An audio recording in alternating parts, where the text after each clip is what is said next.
This is the Aftermarket Radio Network.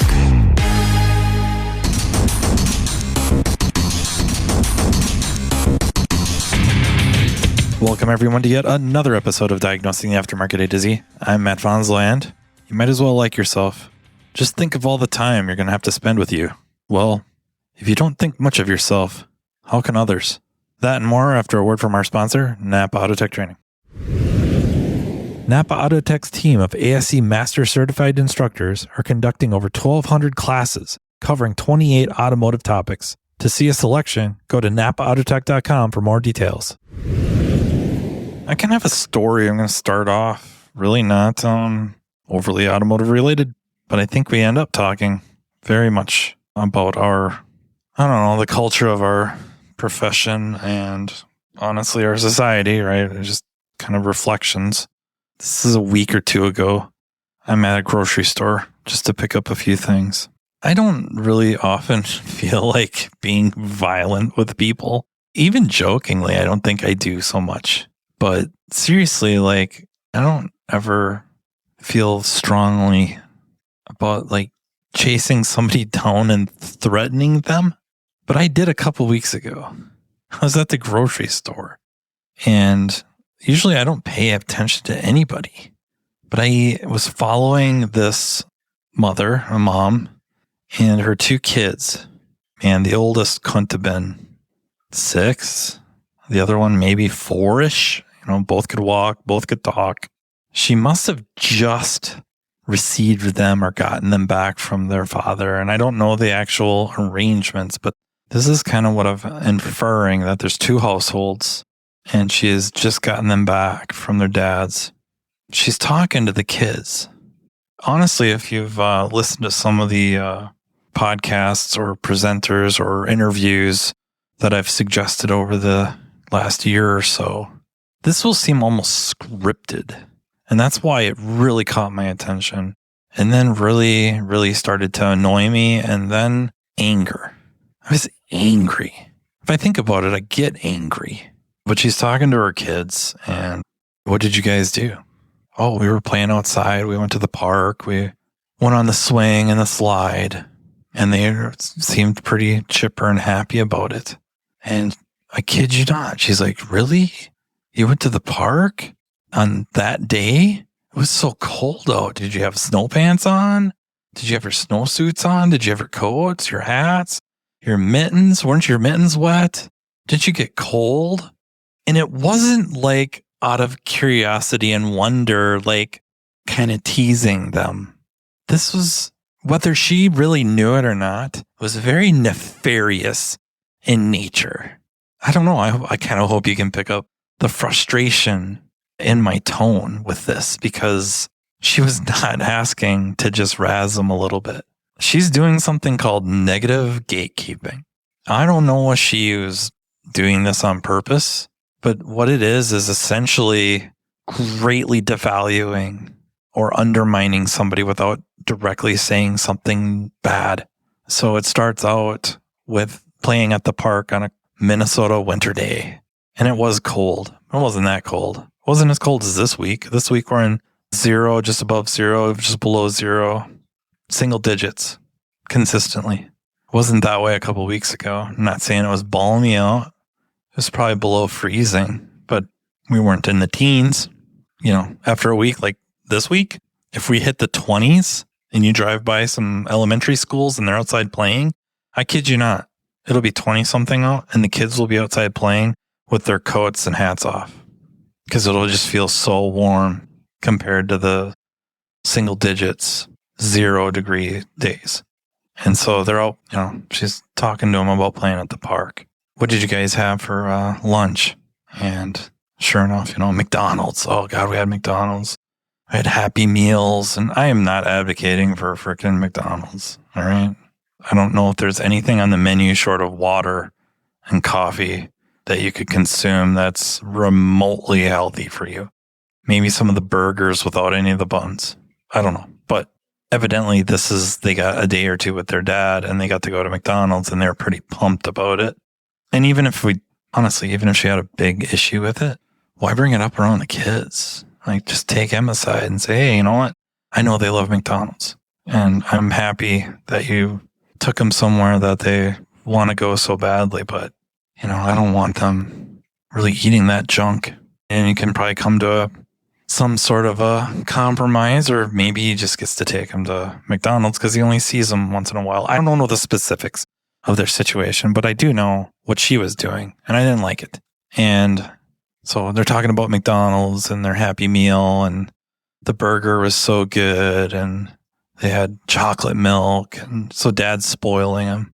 And for all I know, making up for lost time, or just wants to spoil him, or maybe he's got a game too. Maybe he's being a jerk too, and he is trying to just make it so he's the good fun parent and mom gets stuck being the parent. That could 100% be the case. I can't witness that. I just know what I saw. I know what I heard. And that she has no defense, no excuse, disgusting behavior. And, wow, McDonald's, I don't take you to McDonald's. These are the words out of her freaking mouth. I don't take you to McDonald's because I want you to grow up big and strong and eat healthy food. That's why I take you shopping and we buy good food. And, what do you like to eat? You like to eat fruits and vegetables. So let's get a lot of fruits and vegetables for you. And at this point, I know I was making noises under my breath, like, you got to be kidding me. I'm sure she had no idea I existed, and it's probably better that way. But you are basically telling those kids that their dad doesn't care about you. Not really. Doesn't care about your health. Doesn't care about, you're growing up big and strong and healthy. That only mom really cares. And it was all I could do to just grab a few more things and get the hell out of Dodge. It was all I could do. I don't know what I would have said to her. The big thing was I was in my uniform shirt, and therefore I can't. Right? You can't. Maybe need to carry extra clothes with so I can go change and come back and, I don't know, make a spectacle that will go nowhere and probably garner very little positive impact. You'd like to think if you brought it up, maybe, just maybe, she or they, whoever's involved, not even the specific situation, but if you brought something up and explained what they were doing, how destructive it really was, that they'd be like, I never thought about it that way. You're right. I didn't even realize I was doing it. They'd probably just tell you to mind your own damn business. And there's something to that. Absolutely. But God, I was just shaking angry. That's not to say again that the father also isn't playing a game and being just as nefarious. NAPA Autotech training sessions are being conducted day and night in a town near you. This training caters to every level within your organization, be it a mechanical assistant, a mechanical specialist, a technology specialist, or a driver safety calibration specialist. Imagine a one-stop shop training partner in NAPA Autotech that will lead your team to a path to greatness. Autotech's entry-level Build-A-Tech classes convert the untapped potential of your new hires into money-making mechanical specialists. Autotech's higher-level tech update classes introduce specialists to the world of ever-changing technologies, which prevents your shop from getting technologically stagnant. Remember, if you're not moving forward, you're falling behind. And, turning to the front of the store, the Autotech Service Advisor class is an awesome way to hone your client advocate skill set, ultimately benefiting the customer through an improved vehicle repair experience. But it doesn't stop there. Imagine an electric vehicle class that takes your specialist well past the mundane, yet necessary safety topics. Well, it's here. Autotech's EV Ready training is a week-long curriculum that takes participants through a hands-on experience involving hybrids and electric vehicles. The session kicks off with the use of PPE and proper tooling while touching on required OSHA regulations. Then, the students dive into the lab vehicles to gain knowledge of the common high-voltage components on EV and hybrid vehicles and their function. Attendees will be taken on a path exposing them to different electric vehicle manufacturers to compare component form and location. Additionally, information about Level 1 and Level 2 charging systems will be included, along with a quick look at DC to DC charging. The operation and maintenance of subsystems are explored, including the different modes of Tesla operations, and so much more. So what are you waiting for? Commit to taking your business to the next level with NAPA Autotech training. And then we get into our world and customers. They stop in and, haven't seen you in a while, or You notice they have new tires and they went somewhere else. Don't know why. Maybe it wasn't having anything to do with any disappointment in our service, your service. Maybe they had a coupon, whatever the reason. But guess what happens? Talking to the client, pulling them aside, maybe asking a couple questions on where'd you get the new tires? And then the negative gatekeeping starts. I wonder if they checked the car over. I wonder if when they had those tires off or the wheels off, did they inspect your brakes like we do? Or when we do that stuff, every time your vehicle comes in, we do a complete inspection and do our DVI and give you a good assessment of where your car is at and look for any other possible issues. If they check the suspension parts when they're done to make sure that, your new tires aren't going to wear, accelerated wear or wear unevenly. And without outright saying that you went to an incompetent shop, whether it's true or not, negative gatekeeping. It's not beyond us. We do it too. And we as a profession, it's bad enough we say bad stuff on the outright.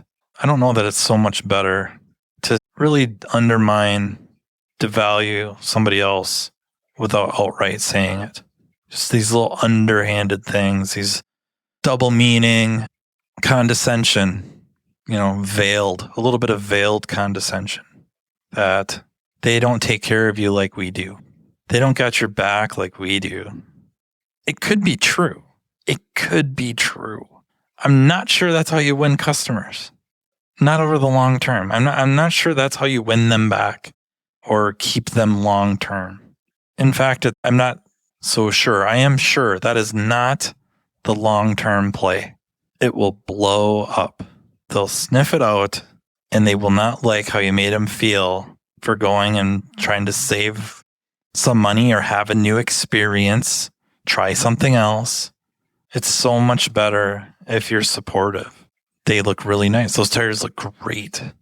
And maybe even asking questions about how did they arrive at those kind of tires? Those look perfect. I think those are exactly the type of tires or the tires we would have sold. That's maybe almost like you're trying to learn from the other shop, pick up a few things or learn about their experience. Like, oh, wow, how was it? How was the waiting room? Or what did you like about the experience? Like, what was your favorite part? And maybe they lead in with, I really liked this, or the chairs are really comfortable, or I liked how it smelled, or they had really, really good coffee. I don't know. The service advisor was super friendly and gosh darn, it just made me feel so comfortable. That would be really good information to learn. Learn about your competition. Learn about what you might be able to do better. Maybe you got to go look at what kind of coffee you're serving. Maybe the Keurig isn't cutting it anymore. You got to get different types of coffee for the Keurig or whatever you have. Or you got to step up your snack game. Or the 20-year-old used dentist office waiting room chairs aren't going to hack it anymore. Or maybe whatever decades and decades of the repair shop odor has made it into the waiting room and now it smells like the shop. Who knows? There's something to be taken away from it. And it's positive. And as they get rolling about what they liked, they might also toss in a few things they didn't care for.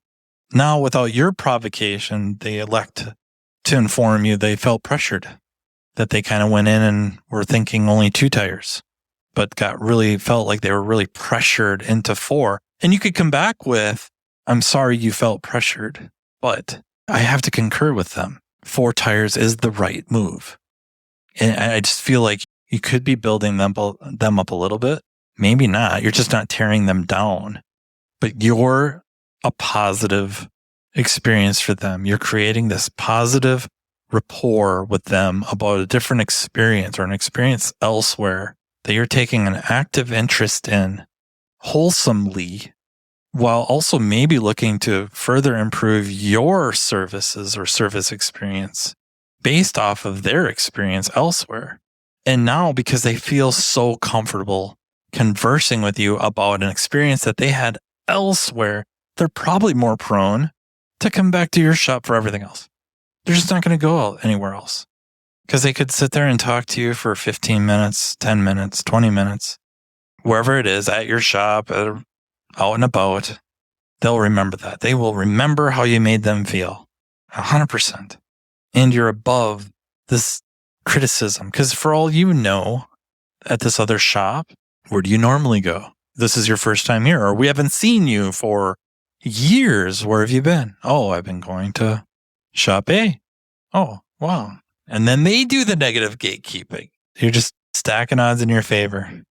And I think, well, one, that's how the universe works in probabilities. And also, that's kind of about the limit of your power is stacking odds and increasing the probabilities of an outcome that you find either more reasonable or more palatable, more desirable.